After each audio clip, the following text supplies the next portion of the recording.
Estou na linha com o virologista, Dr. Fernando Spilk, virologista. Muito bom dia, doutor. Bom dia.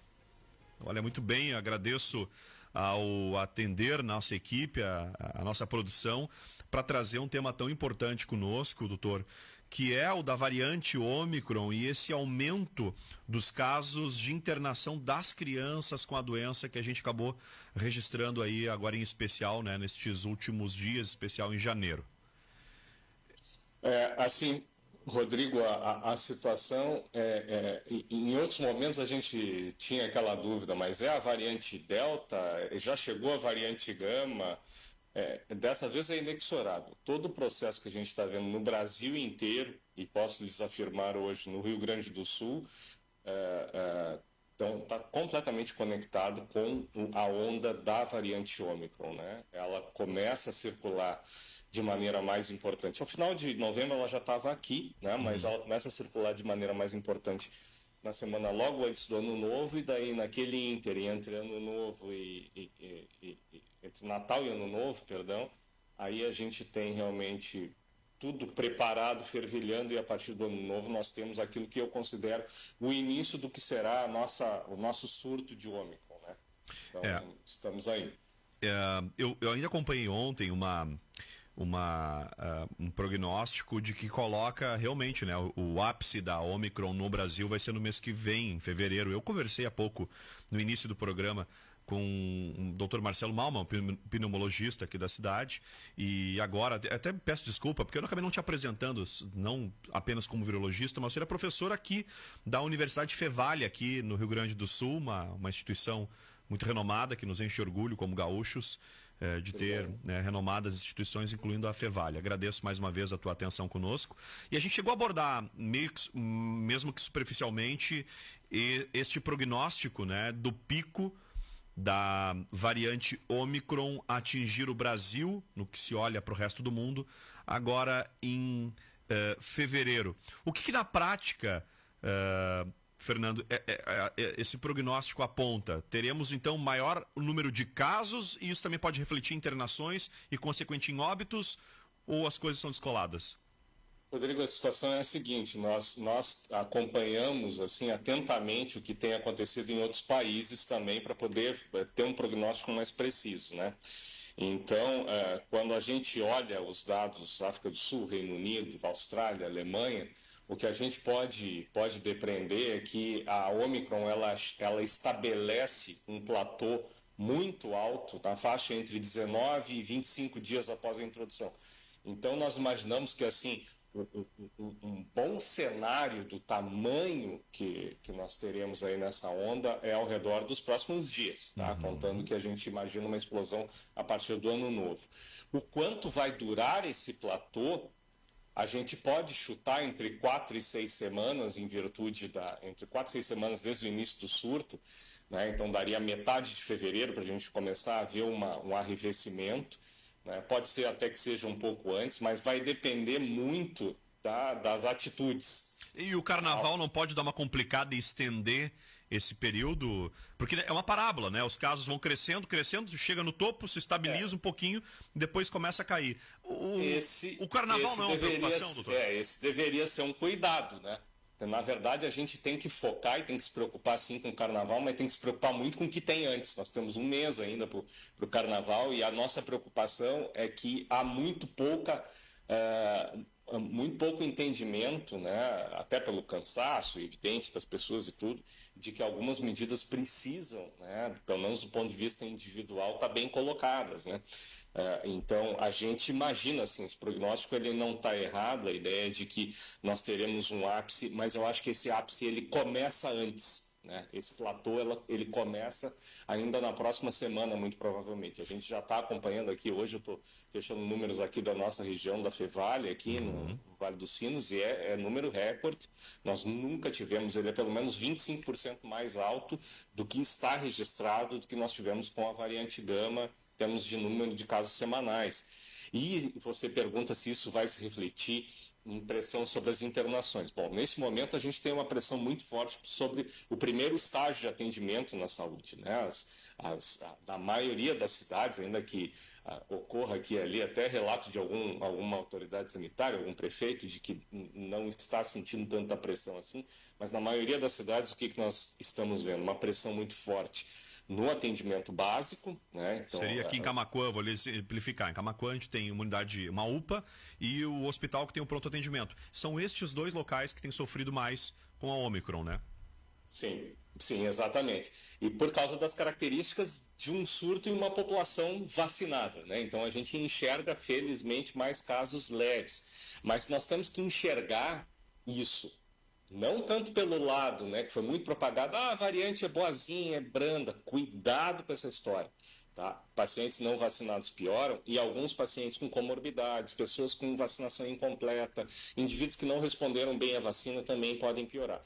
É uma percentagem, felizmente, menor do que nós tivemos no passado, mas o problema é o tamanho do número isolado, o número grande, o número de casos totais. Se a gente fosse colocar se nós fôssemos colocar no marketing, trazendo para a teoria do marketing, o funil está muito cheio lá no topo do funil, está grande.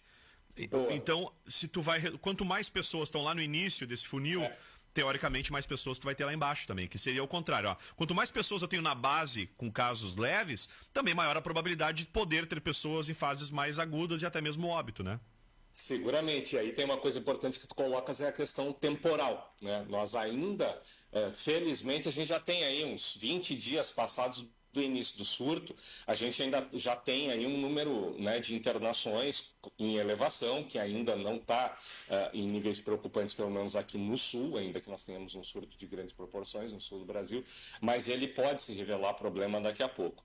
E tentar entender que estamos diante de uma variante de altíssima transmissão e que se transmite mesmo em populações vacinadas. Eu acho que todo mundo já percebeu isso. Sim. Pô, tu viu, eu tô com as 3 doses e tive sintomas. Então, nós precisamos já ajudar agora a vacina. E entre outras ajudas, evitar aglomeração, evitar, né, realizar eventos que possam ser, de repente, postergados, o uso da máscara, gente. Esse é um apelo. E máscaras assim, máscaras que realmente tapem, né, a face, que consigam dar uma boa proteção, especialmente aquelas máscaras, né, que o pessoal está cansado de ouvir falar, N95, PFF2. Então, essa é a preocupação. Porque como você falou, se o funil continuar enchendo e a boca do funil aumentar muito, vai acabar saindo embaixo bastante internação. É isso que a gente tem mais medo, né? Eu preciso lhe perguntar, doutor, pondo uma lupa nos casos, o que o senhor atribui esse crescimento de casos em crianças? Seria um diagnóstico maior, a alta infecção ou o fato deles não estarem dentro do grupo contemplado pela vacina? Muito provavelmente essa questão da vacinação, né? Em todos os locais onde a vacina, não é só no Brasil, onde a vacina não foi aplicada ali logo antes, né? Em outros locais ela começou a ser aplicada em novembro, dezembro, né? A gente já tem um perfil um pouco diferente, mesmo assim a gente ainda enxerga mais casos em crianças, mas está muito relacionado com o fato da gente não ter vacinados. Então, aumentou a internação de crianças, isso é um fato consolidado na maioria das regiões do país, né? Inclusive aqui no Rio Grande do Sul, né? Infelizmente, sim, a gente não está descolado dessa realidade. São os primeiros fenômenos que nós observamos, que tinha aumentado o número de internações de crianças. Eu preciso lhe perguntar, porque aconteceu ontem, a Anvisa aprovou, né, por unanimidade o uso da Coronavac, acho que a partir de 6 anos, né? Me perdoe se eu estou errado, acho que a partir de 6 anos até 17, né? Isso deve, pela oferta da Coronavac e por ser o mesmo imunizante igual, quer dizer, ele deve acelerar bastante, eu acho, o processo de vacina, porque deve faltar menos imunizante. A gente já via registro de falta de imunizante em alguns municípios, por isso que não descia a régua nas idades. O próprio Rio de Janeiro, capitais sofriam mais com isso, até mesmo acho que do que o Rio Grande do Sul, né? É verdade, porque a disponibilidade da vacina infantil da Pfizer, ela é restrita porque é uma formulação diferente. Da Coronavac a gente tem essa questão, que ela pode ser aprovada como uma vacina com pouquíssimo efeito colateral, né? Então é uma vacina que ela pode ser aprovada assim de maneira quase... Ela é igual à vacina para adultos. Só a dose é menor ou não? A dose, se eu não me engano, é a mesma. Talvez a gente pode tentar tirar essa dúvida. Não, eu fiquei em dúvida também, mas eu também tinha lido que era a mesma dose, inclusive. A mesma dose, porque a dose é pequena, não, a dose de meio ml mesmo no adulto, então esperamos que sim, toda vacina é bem-vinda, e toda vacina é bem-vinda pelo seguinte: vejam que as crianças, gente, olha o cuidado que nós temos que ter. As crianças vão ter que passar. A gente estava falando aí, de repente, a onda de Ômicron ia a fevereiro. As crianças não vão ter recebido muitas a primeira dose, quanto mais a segunda dose, vão ter que aguentar esse surto no osso do peito. Essa vacina vai ser útil, muito útil para elas, para um momento futuro. Então, toda vacina que vier agora vem bem, né? Agradeço a tua disponibilidade para conosco aqui sobre esse tema. Eu gostaria, se possível, que ainda nos próximos dias, em fevereiro, a gente volte a tratar, volte a analisar o cenário atual e que a gente repita isso lá em março para a gente poder acompanhar exatamente como estávamos hoje em 21 de janeiro, como a gente, em estágio, a gente deve estar em fevereiro e depois novamente em março. Acho que seria muito importante a gente ter esse acompanhamento. Olha, Rodrigo, eu fico à disposição. A gente coordena uma rede nacional, né, nessa parte de sequenciamento, então a gente tem acesso a números, a dados, né, e a nossa intenção é prestar informação para o público. O senhor então, atua ainda como presidente da Sociedade Brasileira de Virologia? Não mais, eu passei, olha, é um cargo tão pesado que ainda bem que ele é bianual, então passei para um colega competentíssimo da UFMG no ano passado. Hoje a minha função do ponto de vista nacional eu coordeno a rede Coronaômica, que é a rede do Ministério da Ciência e Tecnologia para o sequenciamento do vírus, e aqui na FEVAL eu sou pró-reitor de pesquisa, virologista e é com o maior prazer que atendo a imprensa aí. Então é só marcar, já conversei com a Acústica mais vezes, fica à vontade para entrar em contato com a gente. Agradeço mais uma vez, Fernando Spilk, médico virologista, que atua em prol, né, da ciência, da pesquisa em prol do Brasil. Agradeço mais uma vez.